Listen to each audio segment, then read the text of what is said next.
In last night's debate, SOT 7, Donald Trump put it very clearly when he was talking about Joe Biden saying we're gonna wean ourselves off fossil fuels, and Biden was caught in a lie again because he's gone back and forth a million times on this.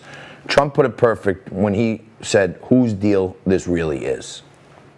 Today came out and said very strongly, $6,500 will be taken away from families under his plan, that his plan is an economic disaster.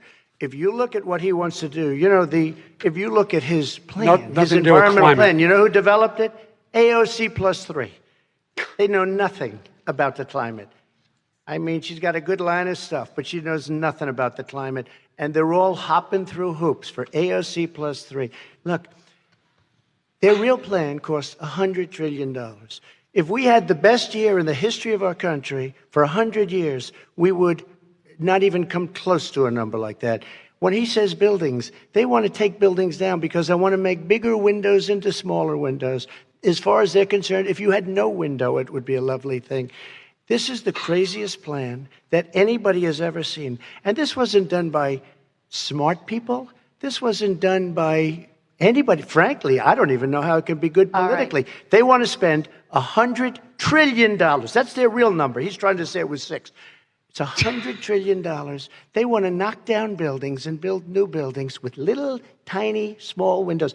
I mean, and many other things. Okay. And many other things. Let me have the Vice President respond, and we're running out of time, and we have a lot more questions to get to. So let's. I'm going to open a White Claw on that one.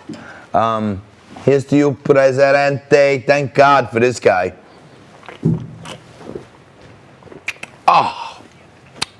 The White Claw Black Cherry is so refreshing, okay? Hi, Tammy. My buddy Sean Crocker's on there. Lenny Balls. Sophini Stevens is with us. Lots of new people tuning in today. Thank you. We have a lot more to talk about. My buddy Michael Johns is going to be here. This guy was one of the co-founders of the Tea Party. You remember the last real movement in this country that was almost revolutionary, that changed politics for us, thankfully. And Michael, former speechwriter for George H.W. Bush, policy analyst, great dude. And Michael, he's going to break down the highlights and the lowlights from last night's debate. I saw mostly highlights for Trump, mostly lowlights for Biden, but we're going to break it all down right after this with Michael Johns.